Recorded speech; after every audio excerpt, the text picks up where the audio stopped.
8번 제 8장입니다. 중보 그리스도에 관하여. 예수 그리스도가 누구이신가?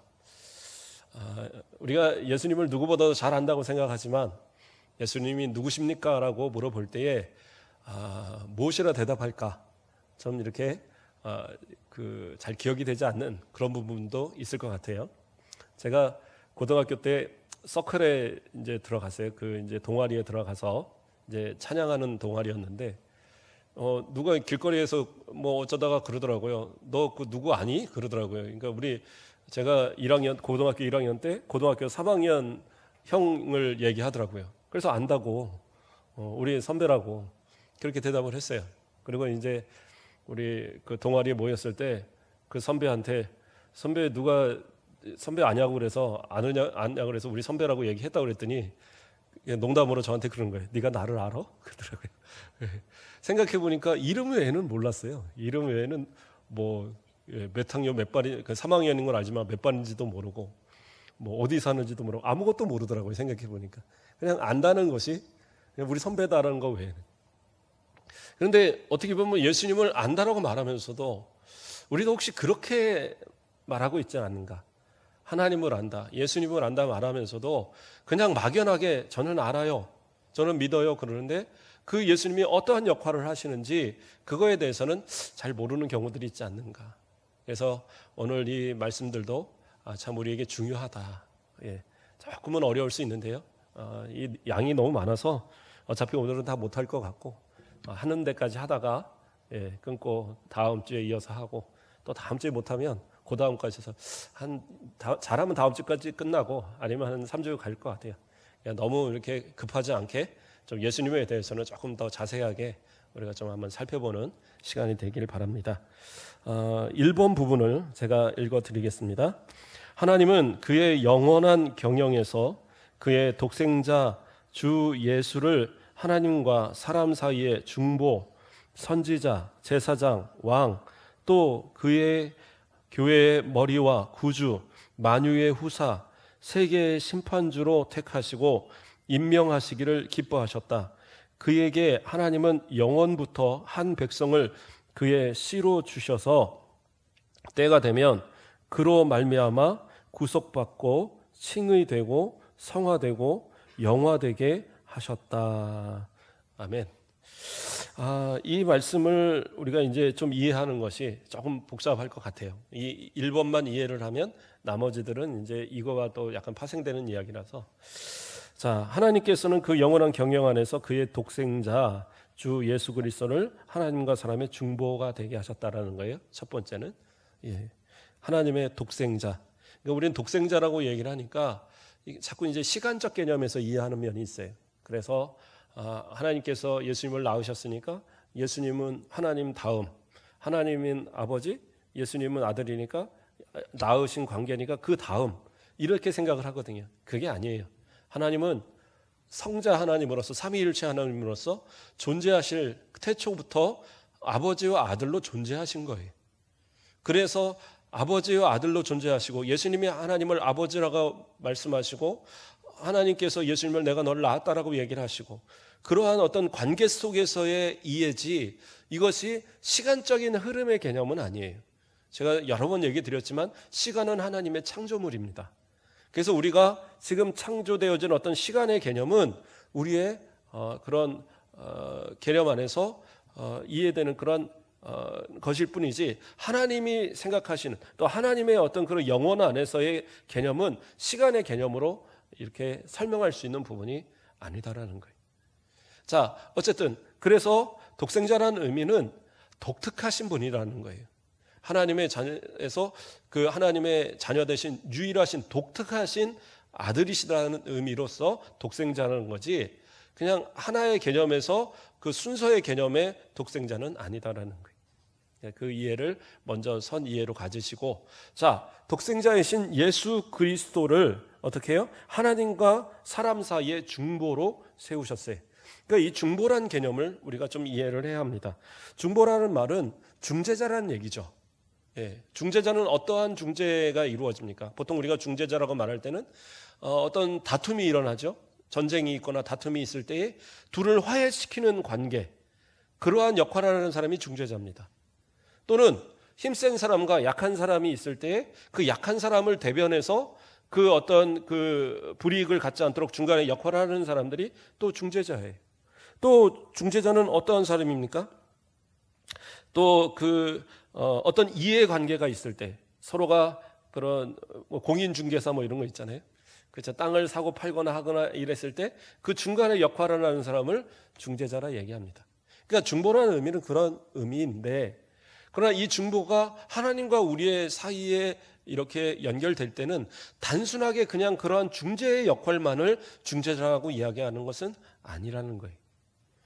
자, 신명기 5장 5절 말씀을 보면, 그때에 너희가 불을 두려워하여 산에 오르지 못하므로 내가 여호와와 너희 중간에 서서 여호와의 말씀을 너희에게 전하였노라 여호와께서 이르시되 하면서 모세가 과거의 시내산 호렙산에서 이 계명을 받을 때에 이 상황을 이야기하는 겁니다. 그때에 백성들이 무서워서 하나님의 말씀을 직접 듣기를 두려워하여서 당신께서 다 듣고 우리에게 말씀해 주세요. 그래서 모세가 올라갔거든요. 그래서 그 모든 말을 다 듣고 가서 전해줬다라는 거예요. 이제 그게 중보의 역할인 거죠. 중보의 역할인데, 그러나 이제 예수님께서도 마찬가지로 하나님의 말씀을 우리 사람들에게 전하는 역할을 하셨지만, 그러나 예수님의 중보는 거기서 끝나는 것이 아니에요. 단순한 율법의 수여자로서의 그러한 그 중보가 아니라 예수님의 중보는 어떠한 존재냐, 그렇죠? 예, 모세는 그냥 하나의 그림자의 역할입니다. 예수 그리스도가 하시는 역할, 하나님과 사람 사이에 도저히 이 연결될 수 없는 그 연결의 과정에서 역할을 했던 모세. 그러나 그 모세의 역할은 단순히 말씀을 받아서 전달하는 정도의 중보였지만, 그러나 예수님의 중보는 어떠한 중보냐?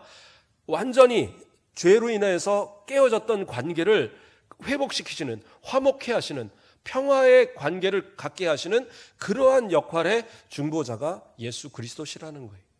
그게 바로 인간의 중보와는 다른 그런 존재입니다. 그래서 디모데 전서 2장 5절 말씀을 보면, 하나님은 한 분이시요 또 사람과 사람 사이의 중보자도 한 분이시니 곧 사람이신 그리스도 예수라, 이렇게 하고 있어요. 그러니까 중보자가 하나시다라고 분명히 얘기하시죠.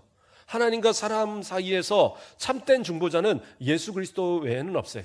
하나님께서 하나님과 사람 사이에 이 화평을 이룰 중보의 모든 뭐라고 그럴까요? 전권이라고 표현할까요? 모든 권리를 누구에게 허락하셨냐? 예수 그리스도에게만 허락하셨다는 거예요. 그래서 하나님과 우리 사이의 중보자는 예수 그리스도 외에는 없어요.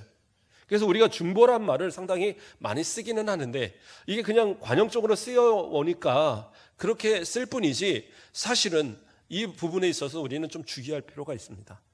그래서 어떤 분들은 중보 기도와 도고 기도로 이렇게 구분하여서, 중보 기도는 예수님께서 우리를 위해서 하나님 앞에 기도하시는 그 중재자로서의 역할 하시는 그 기도가 중보의 기도고, 우리가 기도하는 것은 정말 우리 누군가를 위해서 대신 기도하고 하는 이런 것들은 도고 기도, 그죠? 그들의 어떤 기도 제목을 가지고 하나님 앞에 옆에서 그 대신 기도하는 그러한 도구 기도로서 표현해야 된다라고 표현을 하더라고요.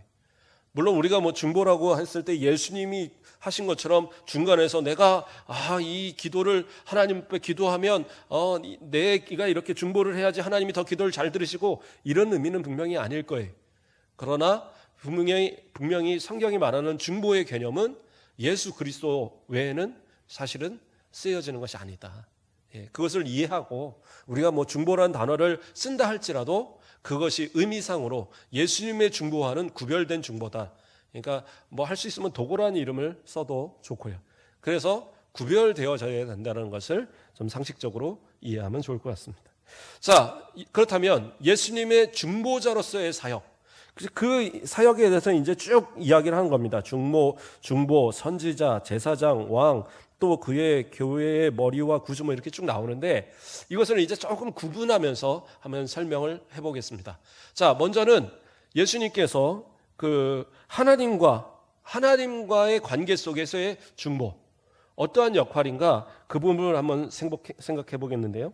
로마서 5장 8절 말씀을 보면, 우리가 아직 죄인 되었을 때에 그리스도께서 우리를 위하여 죽으심으로 하나님께서 우리에 대한 자기의 사랑을 확정하셨느니라 이야기하고 있어요. 자, 하나님께서는 사랑이 많으신 하나님이시지만 그러나 공의의 하나님이시기 때문에 한마디로 죄인을 의롭다라고 그냥 말할 수 있는 그런 하나님이 아니세요. 그렇죠? 재판장이 죄인이 있는데 아무리 자기 권한이 있다고 그래서 너 죄 없어 하고 판결했다. 그럼 그 판결은 잘못된 판결이잖아요. 그래서 2심을 두고 3심을 둡니다. 혹시 잘못된 판결이 있으면 그것을 다시 뒤집도록. 그래 대법원에서 확정 판결이 되어져도 어떤 증거가 나타나서 이 재판이 잘못됐다라는 것이 확실해지면 재심을 청구해서 또 재판을 다시 할 수도 있어요. 그러니까 이러한 것처럼 그런 어떤 재판에 있어서 그러한 그 사람들 간의 재판은 그러한 어떤 실수가 있을 수 있고 잘못될 수 있지만 그러나 하나님께서 그 심판하시는 가운데에서는 명확하게 죄에 대해서는 이건 죄야 라고 심판하시기 때문에 그 사람을 의롭다라고 그냥 칭할 수는 없는 거예요. 그래서 누가? 중보자 되신 예수 그리스도께서 우리 인간을 대신해서 그 모든 피를 다 흘리시면서 우리의 죄를 대속하셨기 때문에 그래서 하나님께서 우리를 의롭다라고 칭하여 주시는 거예요. 그렇죠? 우리가 의로워서가 아니라 예수 그리스도의 피 때문에 우리를 의롭다고 칭해 주시는 거라는 거예요. 그것이 바로 하나님께 대한 우리의 중보자의 역할로서 하나님께 대한 역할을 감당하고 계신다라는 것이에요. 그래서 예수님께서는 어떻게 해요? 우리를 대신해서 그 죄를 다 짊어지셨고 또 하나님의 그 진노를 우리를 대신해서 다 풀어주시고 그리고 그 화목의 관계를 이루게 하시고 또 지금도 우리를 위해서 하나님 앞에 기도하시고 그렇죠? 하나님께서 또 우리를 받으시도록 그렇죠?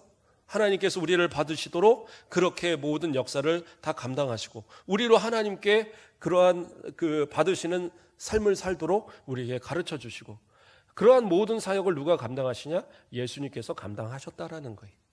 자, 그렇다면 하나님과의 관계 속에서의 중보의 역할은 그렇고요. 그러면 인간과의 관계 속에서의 중보는 어떠한 모습이냐? 요한복음 3장 16절 우리가 다 잘 아는 말씀이죠.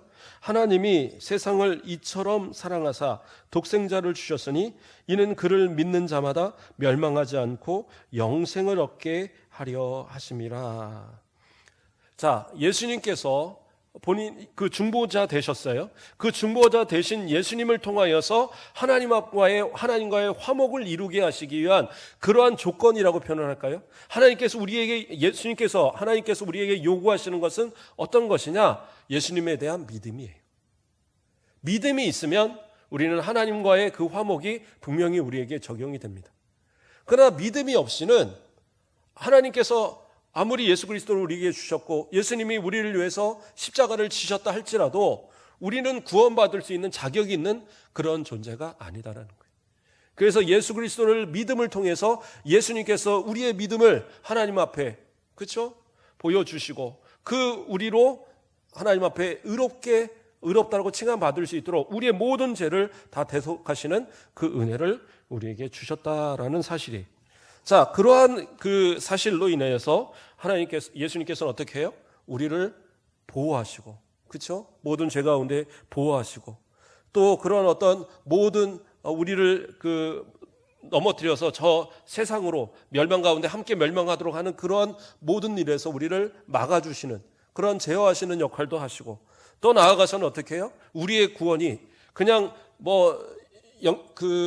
구원했다가 아니야 너 구원이 조금 아까운 것 같아 하고 다시 뺏어가는 그러한 구원이 아니라 예수 그리스도를 믿는 모든 사람들은 완전한 구원을 이룰 수 있도록 그렇게 하시는 그러한 사역, 그게 예수님의 사역이시다라는 거예요. 자, 그 예수님의 사역, 예수님께서 우리를 위하여서 사역하신 그 사역을 다시 어떠한 것으로 이제 또 표현을 하느냐? 그리스도, 여기서 이제 말하면 선지자, 제사장, 왕에 대한 표현으로서 이제 우리에게 설명할 수 있습니다. 그리스도는 우리가 잘 알듯이 어떠한 직분입니까?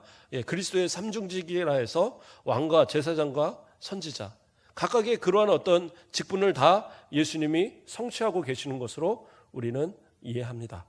자, 그런데 우리는 가끔 생각할 때 오해하는 것이 뭐냐? 예수님께서 그냥 그 그리스도의 여러 직분들 가운데 그러한 왕이 있고 선지자가 있고 제사장이 있으니까 그래, 그 모든 걸 내가 그냥 선택적으로 취득해야지, 이것이 아니라 예수님이 우리 가운데 계신 오신 중재자로서 오신 그 자체가 이 그리스도 그 왕이요 선지자요 제사장인 모든 직분을 다 포함하여 그 가운데 가지신 그러한 직분이다라는 거예요. 그러니까 이 어느 것 하나도 이거는 좀 필요 없으니까 빼야지 이렇게 존재하는 게 아니라, 예수님이 그리스도 되심을 통하여서 우리의 중보자로서 왕이시고 선지자이고 제사장인 이 모든 직분을 다 성취하시고 이루셔야 하는 그런 당위성이 있는 그러한 직분이에요. 그러니까 이것은 어떤 분리되어서 이건 해도 되고 안 해도가 아니라, 예수님의 이 중재자 사역으로서 그리스도의 사역으로서 꼭 감당하셔야 될 그러한 내용이었던 거예요. 자, 이것을 조금 더 우리가 다시 한번 좀 설명해 보겠습니다. 다 아시는 내용이지만 조금만 더 다시 설명을 하면, 자, 선지자는 어떠한 직분입니까? 하나님께서 하나님의 말씀을 사람들에게 전하도록 세우신 그러한 직분입니다. 자, 그런데 그러한 직분을 하나님께서 주실 때에 어떠한 그 역할을 하게 하십니까? 요한복음 1장 14절 말씀을 보면, 말씀이 육신이 되어 우리 가운데 거하심에 우리가 그의 영광을 보니 하나님의 독생자의 영광이요 은혜와 진리가 충만하더라, 이야기하고 있어요. 자, 말씀을 하나님께서 주셔서 그 말씀을 전달하는 것이 선지자인데, 예수님은 어떠한 분이시냐? 그 자체가 하나님의 말씀이신 거예요. 그래서 요한복음에서 태초에 말씀이 계시니 이 말씀이 곧 하나님이시다라고 선언하고 있어요. 그러니까 이 하나님의 말씀이신 예수 그리스도를 통해서 모든 말씀의 선포가 이루어지는 거예요. 그러므로 선지자들이 받아서 전하는 이 말씀은, 그러니까 어떻게 보면 선지자들은 하나의 그냥 그림자의 역할이라고 한다면, 예수님은 그 말씀의 본체이신 거예요. 그러니까 그분은 선지자의 역할을 감당하는 그러한 분이 될 수밖에 없다라는 거예요. 그래서 마태복음 11장 27절에도 내 아버지께서 모든 것을 내게 주셨으니 아버지 외에는 아들을 아는 자가 없고 아들과 또 아들의 소원대로 계시를 받는 자 외에는 아버지를 아는 자가 없느니라. 하나님께서 계시하신 것, 그 계시하신 말씀을 선포하는 그 모든 선지자들, 그 선지자들도 누가? 결국엔 예수님께서 그들을 택하시고 그들에게 주셨기 때문에 그들은 그 말씀을 전하는 역사가 있게 되었다는 거예요. 그래서 참된 선지자는 누구시냐? 예수 그리스도시라는 거예요. 그래서 모세가 나와 같은 다른 선지자가 세워질 것을 예언했었는데, 그 선지자, 온전하신 선지자는 누구시냐? 예수 그리스도시다라고 말씀하는 거예요. 그래서 예수님은 어떻게 해요? 하나님의 말씀으로서 정말 우리에게 구원의 그 하나님을 알고 하나님 앞에 나아올 수 있는 그러한 어떤 부르심의 말씀들을 우리에게 주시는 그러한 예수님이시다라는 사실이에요. 자, 그럼 제사장은 어떠한 역할입니까? 제사장은 하나님께서 사람들 가운데 택하셔서 우리를 대신해서 하나님 앞에 기도하고 제사 드리고 속죄의 예물을 드릴 수 있는 그러한 역할을 감당하도록 세우신 자들이 제사장들입니다. 그렇죠? 제사장들은 그러면 어떻게 세워졌느냐? 민수기 16장 2절 말씀을 보면 이런 말씀이 있습니다. 이스라엘 자손 총회에서 택함을 받은 자 곧 회중 가운데에서 이름이 있는 지휘관 250명과 함께 일어나서 모세를 거스르리라. 이게 무슨 말이냐면 고라에 대한 이야기입니다. 하나님께서 모세를 지도자로 세우시고 아론을 제사장으로 세우셨어요. 그래서 그의 아들들이 제사장의 직분을 감당하게 하고 또 그 나머지 레위인들은 그 성막의 일들을 감당하는 자들이, 돕는 자들로 세우셨어요. 근데 고라도 레위의 자손이고 상당히 유력한 사람이었어요. 모세만큼이나 이 이스라엘 백성들한테는 상당한 지도력을 가진 그러한 위치에 있는 사람이었습니다. 그러니까 이거 가만히 생각해 보니까 이건 말도 안 되는 거예요. 모세는 앞에 지도자로 있고 아론은 제사장이라고 모든 제사를 이렇게 주관하는데 자신들은 옆에서 그냥 아론이 시키는 대로 일이나 이 잡일이나 하는 그러한 사람이라고 생각이 든 거예요. 그러니까 안 되겠으니까 따진 겁니다. 자, 우리도 충분한 자격이 있는데 왜 너희만 지도자고 너만 제사장이냐? 그렇게 따진 거예요. 그거로 인해서 250명의 그 다른 족장들을 다 불러 모아서 그리고 모세 앞에 가서 대적한 겁니다. 그러니까 하나님께서 어떻게 하셨느냐? 야, 너희 아론과 모세, 너 이 자리 피해. 내가 싹 쓸어버릴 거야. 이렇게까지 얘기하셨어요. 근데 하나님께 모세가 아닙니다. 이 백성을 왜 다 치시려고 합니까? 다 죄진 거 아니지 않습니까? 그래서 어떻게 해요? 250명한테 향로를 가지고 와라. 누가 하나님께서 진짜 원하시는 사람인지 한번 보자. 그래서 향로를 갖게 하고. 그런데 고라는 그도 싫다고 막 그 자기 장막 앞에서 사람들을 모아놓고 데모를 하고 있었어요. 그러니까 어떻게 해요? 하나님께서 자, 그 모든 사람을 다 무르게 하시고 그 곳을 갈라지게 해서 고라와 그 함께 있던 가족들을 다 몰살시켜 버렸어요. 그리고 250명의 그 사람들의 향로에서 불이 나와서 그들을 다 태워버렸습니다. 그러한 일이 있었어요. 그러니까 이 사건은 무엇을 보여주는 거냐면 제사장은 누가요? 하나님께 세우신다라는 거예요. 하나님께서 세우신 자만이 제사장을 감당한 거예요. 다시 말해서 예수님께서도 하나님께서 이 백성을 대신해서 이 하나님 앞에 모든 죄를 지고 나아가서 드리도록 만드신 그 중보자의 역할은 오직 예수 그리스도만이 감당할 수 있다는 사실을 보여주기 위해서 제사장의 직이다라는 것을 말하고 있는 겁니다. 그런데 우리가 또 한번 생각해 볼 것은 뭐예요? 제사장은 어떠한 사람입니까? 제사장은 하나님 앞에 제물을 가지고 나아가서 이 백성을 위해서 기도하고 또 그 속죄의 예물을 드리는 사람이 제사장입니다. 그런데 예수님은 무엇으로 제사를 드렸습니까? 자신의 몸을 제사로 하나님 앞에 드린 거예요. 그렇기 때문에 거룩한 대제사장의 직분을 잘 감당하신 분이시다라는 거죠. 그래서 우리의 모든 죄를 중보하시고 그 모든 죄를 다 속죄의 예물로 이렇게 삼으신 자신의 피로 다 씻어주심으로 인해서 그래서 우리가 하나님 앞에 그러한 화목의 관계를 이루게 하셨다는 사실. 그것이 바로 예수님의 제사장 되신 직분의 어떠한 그 사역의 모습인 겁니다. 그런데 또 하나 우리가 생각해 볼 제사장의 모습에서 생각해 볼 모습은 어떤 거냐면 예수님이 제사장 되셨다. 근데 제사장은 어떤 사람들, 아까도 말했지만 어떤 사람들이 제사장이 될 수 있어요? 아론의 후손들만이 될 수 있습니다. 고라와 같이 나도 해보겠다? 그랬다가는 하나님의 이렇게 심판이 일어나는 거예요. 그렇죠? 하나님께서 그 여로보암도 마찬가지죠. 르호보암, 솔로몬의 아들인 르호보암이 그 악정을 행하니까 하나님께서 열지파를 띄워갖고 여로보암으로 새 나라를 만들게 하신 것이 북이스라엘이었어요. 그런데 그 북이스라엘을 하나님께서 상당히 실망하셨습니다. 그 실망하셨던 이유 중에 하나가 이 여로보암이 백성들을 자꾸 절기만 되면 그 남유다로 예루살렘으로 예배드리러 가니까 그걸 막기 위해서 단과 배달에다가 그 제단을 만들고 그곳에 금송아지를 만들어 놓고 이게 하나님이다 가르쳐 준 거예요. 너희들 이곳에서 예배하라. 그러면서 날짜도 한 달을 바꿔서 7월 15일을 8월 15일 이렇게 바꿔갖고 니네 마음껏 다 농사지고 다 거둔 다음에 그 다음에 가서 예배드려라. 날짜도 바꿨어요. 그리고 결정적으로 잘못한 게 뭐냐면 레위인이 아닌 제사장들을 세워서 그들로 하나님 앞에 그 제사를 주관하게 했어요. 그 일로 인해서 하나님께서는 여로보암을 버리셨어요. 그래서 이 남유다처럼 계속 이어서 하나님의 그 세우신 그 왕위가 끊어지지 않고 가는 게 아니라 여로보암이 몇 대가 못 가서 그 왕위는 또 그 바하세에게 없어지고, 그렇죠?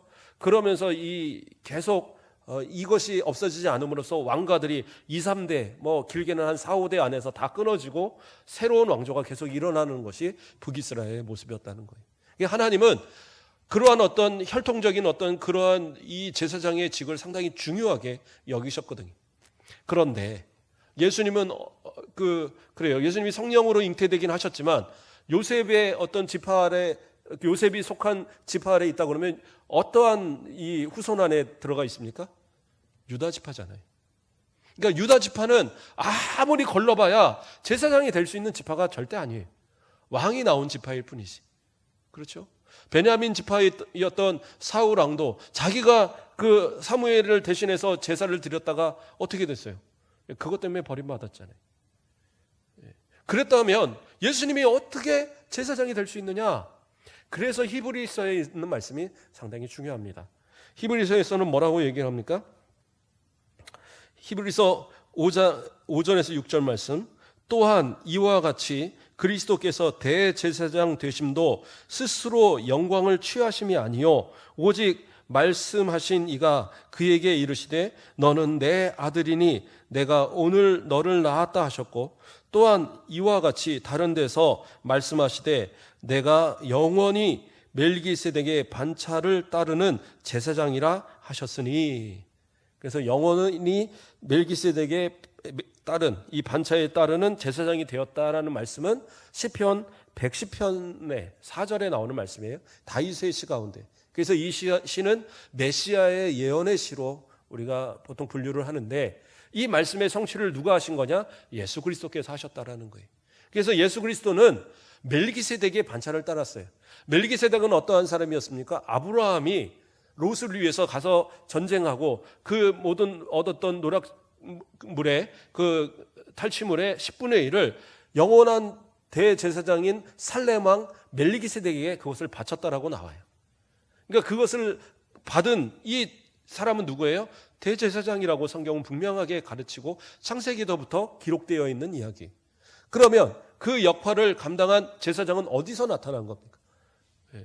레위는 한참 그 나중 사람이고 아브라함의 후손이에요. 멜기세덱과는 아무런 관계도 없는 그러한 사람입니다.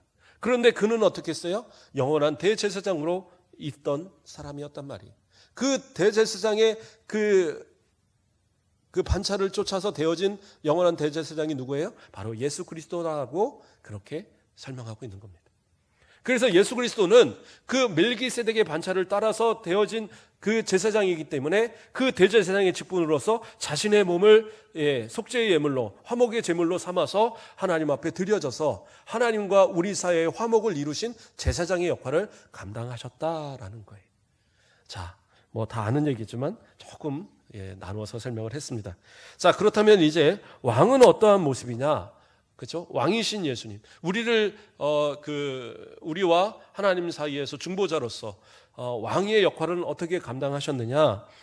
자, 시편 145편 1절 말씀을 보면 왕이신 나의 하나님이여 내가 주를 높이고 영원히 주의 이름을 송축하리이다라고 이야기합니다.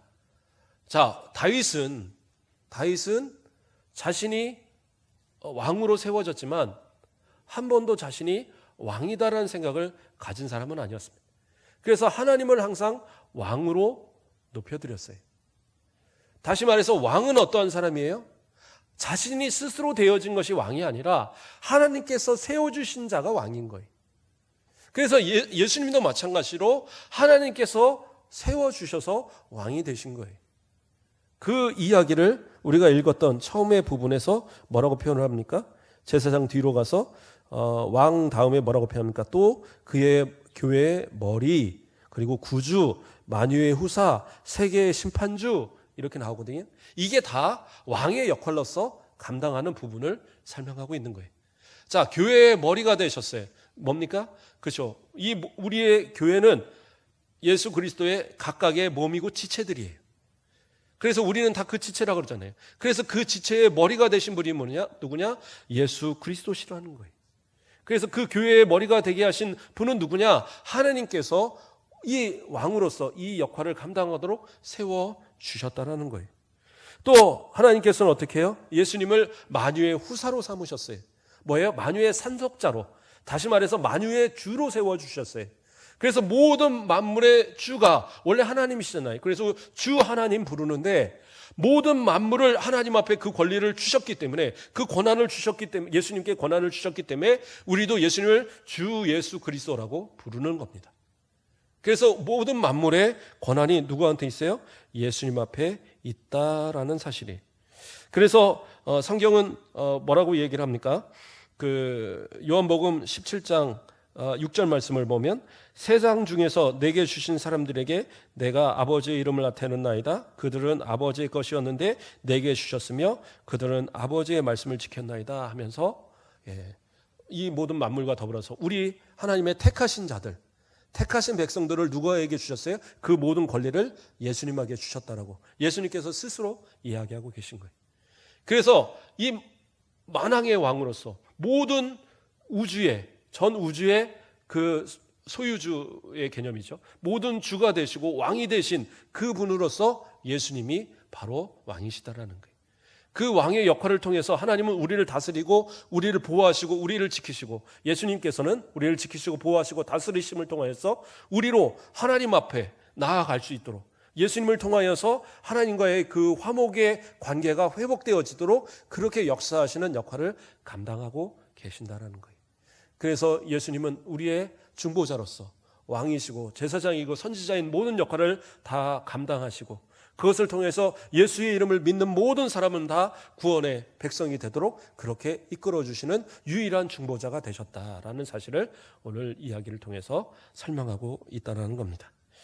자, 한 가지만 더 갖겠습니다. 2번은 그냥 내용은 길지만 짧은 얘기입니다. 제가 설명하고 넘어가겠습니다.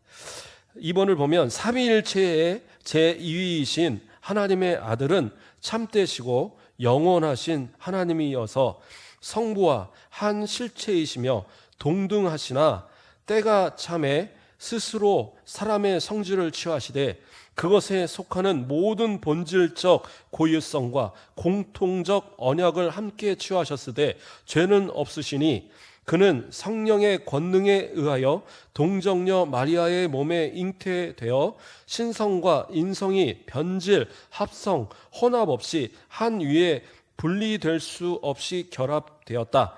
그 위는 참 하나님이시요 참 사람이시나 오히려 한 그리스도, 하나님과 사람 사이의 유일한 중보이시다. 그죠? 중보자로서 예수님이 그리스도 되심에 대한 그 원리를 또 설명하고 있는 거예요. 자, 하나님은 원래 어떤 분이세요? 이제 저만 보시면 돼요. 예, 하나님은 어떠한 분이세요? 하나님과의 동등하신 하나님이세요. 모든 능력과 권능에 있어서 동등하신 하나님이세요. 그러니까 하나님이신 영존하신 하나님의 본체이신 예수님은 우리의 어떤 인간의 고통을 당하셔야 될 이유가 아무것도 없는 거예요. 아무런 이유도 없는데 예수님이 왜 우리를 위해서, 왜 이런 고난을 당하셨느냐? 우리를 위해서라는 딱 하나의 이유밖에 없는 거예요. 그래서 그 창세 전에 아담의 범죄 이유가 아니에요. 창세 전에 이미 하나님과의 언약 가운데에 이 구원하시기로 작정하신, 택하신 그 백성들을 하나님께서 주시는 조건으로 우리를 위해서 이 모든 대속의 피를 흘리시는 그런 그러한 인간이 되실 것에 대한 약속을 하신 거예요. 그래서 이 약속을 이루시기 위해서 때가 이루었을 때에 하나님께서 그 약속대로 예수님을 보내시고, 예수님은 그 스스로 이 땅에 인간으로 태어나신 겁니다. 그래서 이 땅에 인성을 입으셨는데, 그 인성의 방법은 그냥 뿅 하고 나타나는 것이 아니라 마리아의, 그 동정녀 마리아의 처녀의 몸을 통해서 그 가운데 잉태되어셔서, 그래서 그 인성을 취하셔서 그 모든 피와 살을 다 그에서 얻으시면서 인간으로 태어나신 거예요. 그러나 그 인간이 태어나실 게 인간의 모든 본성을 다 갖고 계시거든요. 그 아프거나 배고프거나 또는 피곤하거나 그러한 모든 걸 다 느끼시는 거예요. 심지어 죽음까지도 다 느끼시는, 감당하시는 그러한 완전한 인성을 가지셨습니다. 그렇다면 예수님께서 인성을 가지신 것이 어떻게 된 원리냐? 사람들은 그러니까 이해가 되지 않으니까 여러 가지 이론을 얘기한 거예요. 그래서 하나님께서는 원래 인간이 되실 수 없는 몸이니까 그 가연설이라고 해서 가짜로 그냥 환상 가운데 마리아인데 태어난 것처럼 보여졌고, 그냥 자라는 것처럼 보여졌고, 그냥 십자가에 달린 것처럼 보여졌지만 그건 다 환상이라는 거예요. 실제로는 그런 일이 없는 건데 환상으로 보였다가 그렇게 갔다. 그게 가연설입니다. 이거는 완전 새빨간 거짓말 이단이고요. 그 다음에 조금 나은 이단은 뭐냐? 하나님이신 이 하나님께서, 성자 하나님께서 인간의 몸에 잠시 그냥 들어오셨다. 그렇게 이해하는 거예요. 그러니까 마치 그냥 이 육신은 하나의 그냥 껍데기 역할이고 성자의, 그러니까 성자의 어떤 신성이 그 안에 깃들여진 거다. 이것도 말이 안 돼요. 그것은 뭐예요? 인성이 부족하다는 것을 인정하는 거거든요. 그러니까 하나님의 신성의 모습을 가지고 십자가를 그냥 지신 것밖에 안 되는 거예요. 그거는 아니에요. 그래서 예수님은 어떠한 분이시냐? 완전한 인성을 가지셔서 완전한 인성을 통해서 십자가를 지신 거예요. 그것에는 어떠한 신성도 거기에 가미되지 않으셨어요. 온전히 인간으로서 모든 피와 모든 그 물을 다 쏟으시고 십자가에 죽으셨어요. 그러니까 이 죽으심에 대해서 하나님이시로서, 하나님이시니까 뭐 아프시겠어? 하나님이시니까 어차피 살아나실 텐데, 그런 의미가 아니에요. 완전한 인성으로서 우리가 당하는 모든 고난과 모든 그 괴로움을 다 겪어내신 그런 십자가, 완전한 인성을 가지신 분이시다라는 거예요. 그럼에도 불구하고 하나님은 원래, 예수님은 누구세요? 하나님의 본체이신 성자 하나님이세요. 그래서 참 하나님이시고 참 인간이시라는 이 두 가지의 이 성품을, 이 인성과 신성을 다 하나님께서, 예수님께서, 하나님이신 예수님께서 동일하게 그것을 다 가지고 계신 겁니다. 그러니까 이것은 서로가 무슨 혼합돼 갖고 그냥 대충 이렇게 뭐 밀가루를 반죽을 2개 갖다 엮어 놓으면 그냥 이거 똑같은 거다, 이런 개념이 아니에요. 독립적으로 존재하는 것 같지만, 그러나 이것은 한 위, 예수 그리스도라는 그 한 위 안에 다 같이 들어 계신 거예요. 그래서 이건 둘은 아니에요. 그러나 두 가지 모든 신성과 인성의 성품이 그 가운데 다 들어 계신 거예요. 그러니까 독립되지만 그것이 각각의 독립은 아닌 하나인, 뭐 두 가지 뭐에서 그 뭡니까 다중인격 뭐 이런 개념으로 이해하셔는 안 되고, 분명히 생각하시고 뭐든 하시는 것은 신성과 인성이 모든 것을 다 공유하시지만 그 안에 완전한 인성과 완전한 신성을 가지신 그러한 하나님이시고 참 인간 되신 예수 그리스도시다. 말은 쉽지만 이해는 잘 안 되실 겁니다. 그러나 그렇게 할 수밖에 없는 이유가 구속 사역에서 이것은 분명하게 설명되기 때문입니다.